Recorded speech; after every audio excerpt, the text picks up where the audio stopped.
So let's dive into one of the most talked about and honestly provocative books of our time, Jared Diamond's Collapse. It really grabs you because it asks this huge, haunting question that historians have been wrestling with for centuries, right? Why do these incredible societies that build wonders, that completely master their environment, that seem to be at the absolute top of their game, just disappear? It's a real mystery. And to even begin to unpack it, Diamond takes us to this tiny, super isolated spot in the middle of the Pacific Ocean. You know the one, Easter Island. The people there did something absolutely mind-blowing. They managed to quarry, carve, and somehow move hundreds of these giant stone statues, the moai, some weighing many, many tons. And they did it all without wheels, without cranes, without any large animals. It's just an unbelievable testament to their skill and how organized they were.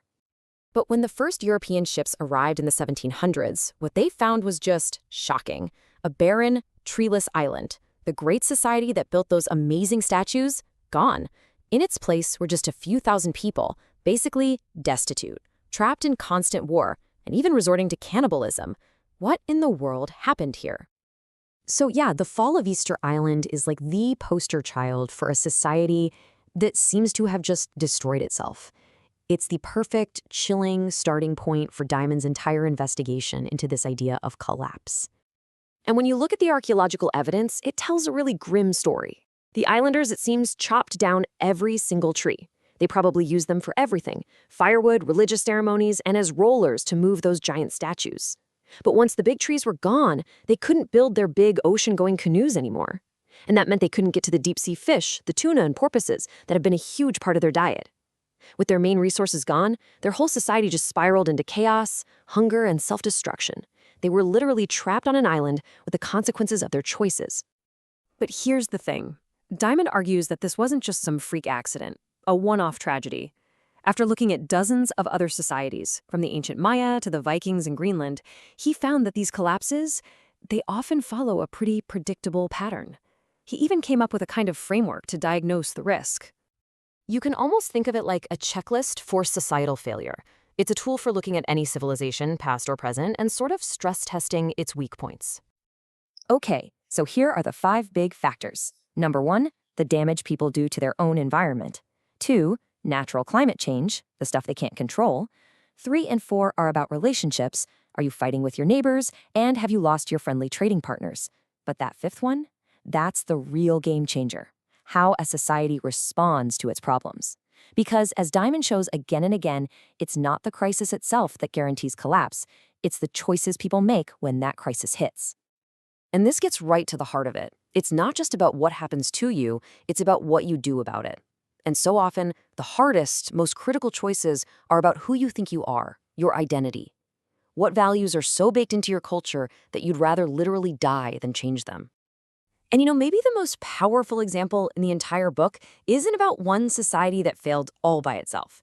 It's a side-by-side comparison of 2 cultures that were dealing with the exact same tough environment, but with completely different results.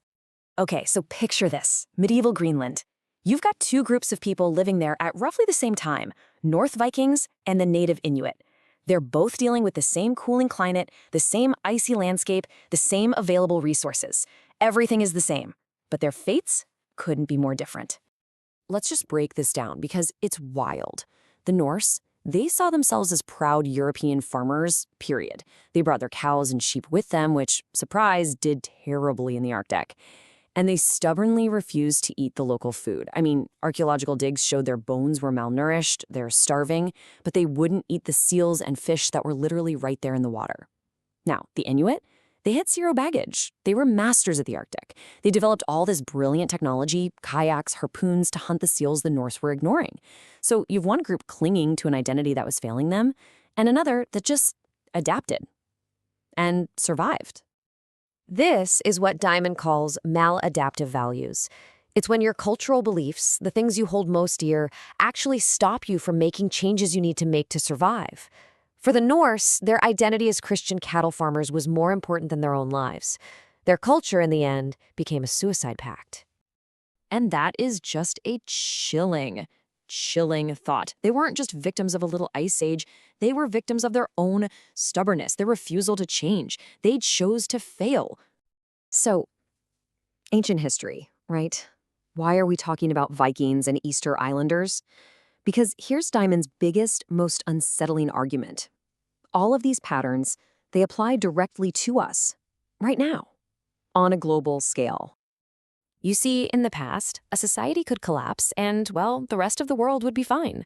But now, in our totally interconnected, globalized world, we are all on one island together. We share the same air, the same oceans, the same limited resources. There's no away to throw our problems, and there's no other planet we can escape to. No one is coming to rescue us from ourselves.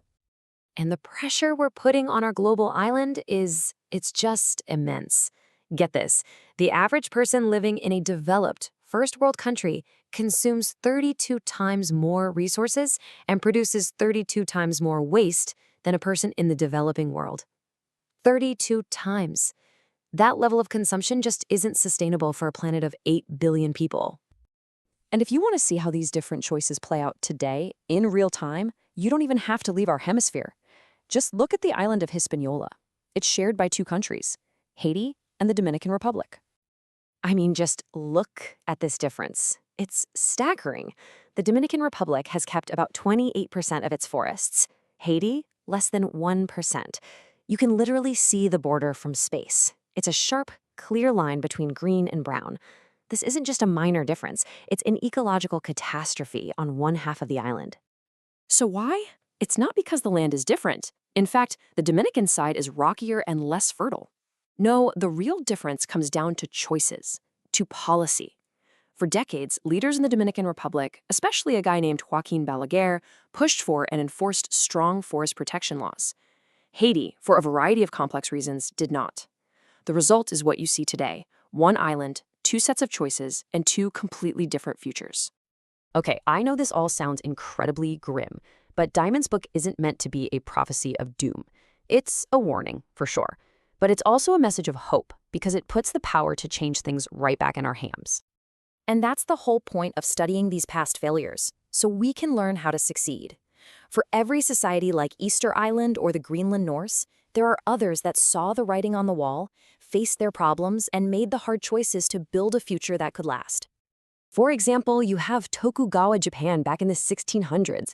They were facing a massive deforestation crisis. So the government, the shogun, stepped in with strict top-down rules to manage their forests, and it worked. They saved them. Then you've got the complete opposite, the New Guinea Highlanders, who for thousands of years with no central government at all, developed these brilliant, sustainable, bottom-up farming techniques. So success can come from the top down or from the bottom up. The key is just recognizing there's a problem and doing something about it.